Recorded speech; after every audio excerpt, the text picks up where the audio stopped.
This is Bob Latchford. I'm not bitter, just better.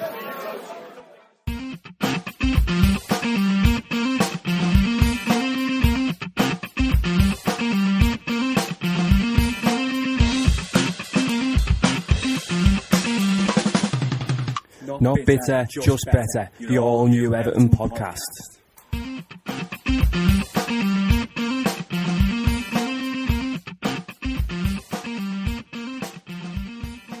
It's that time again.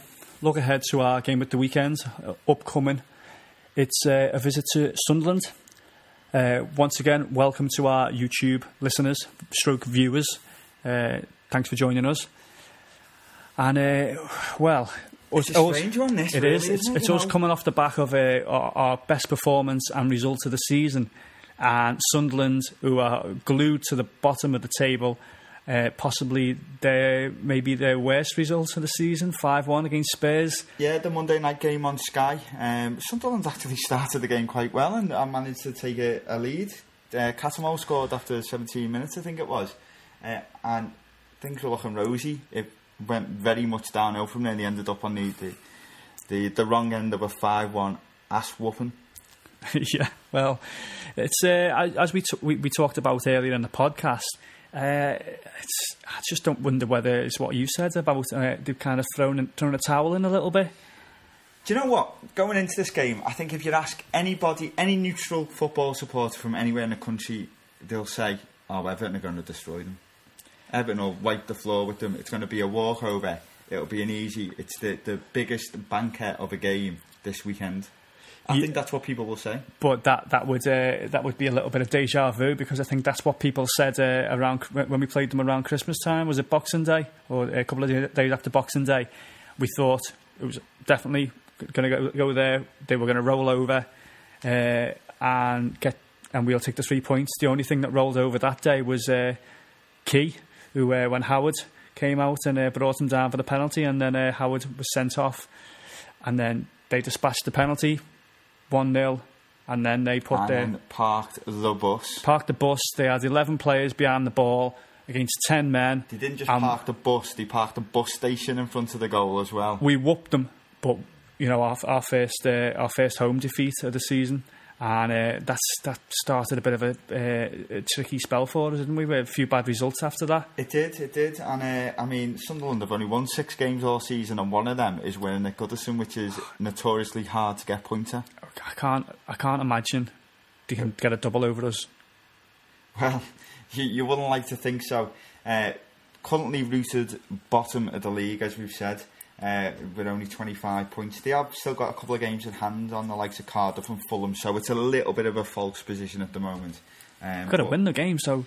Well, they have, and I mean, to get out of trouble at the moment, to climb out of the bottom 3, they need...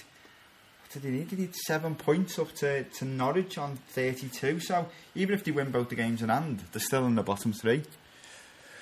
It's a funny situation when you look at Sunderland.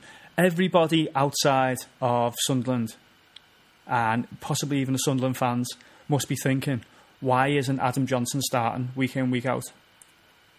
I don't get it. I really don't get it.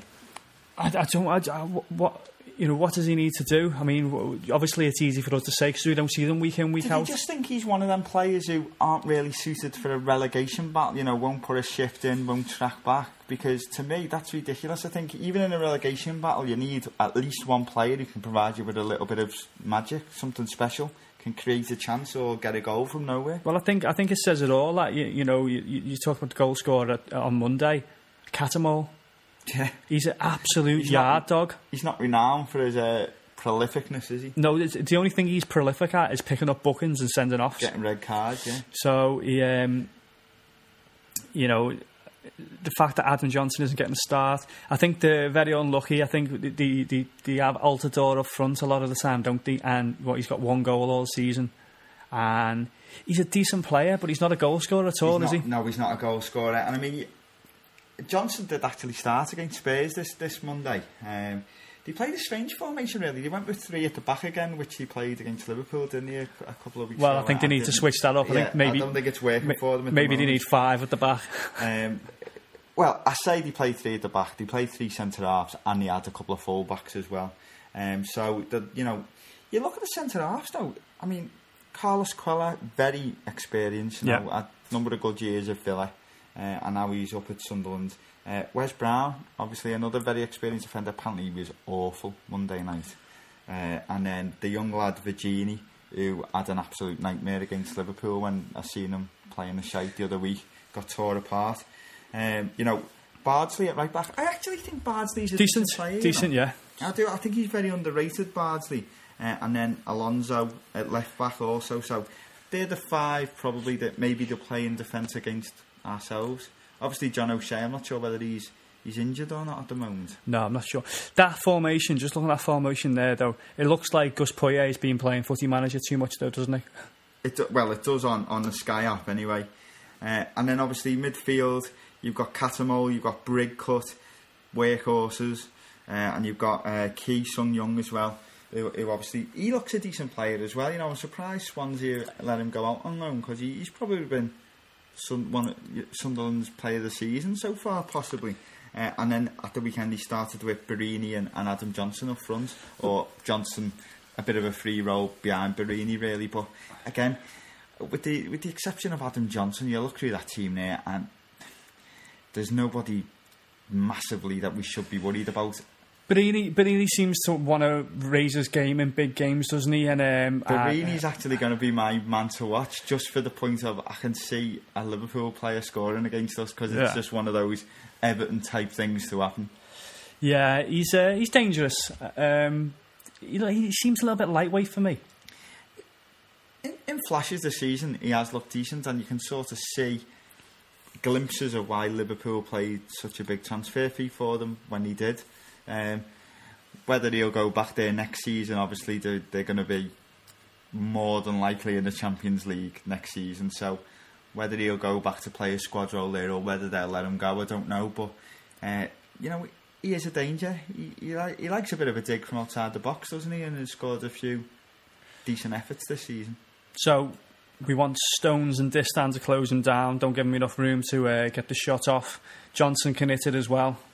He's got a good bit of vision, Johnson, as well, hasn't he? So I mean, whoever starts up front, will they play him now? That's the thing. I think basically now it's a case of do or die for Sunderland, is it? You've got to take a gamble. So I mean, with Taylor Fletcher, was it Stephen Fletcher?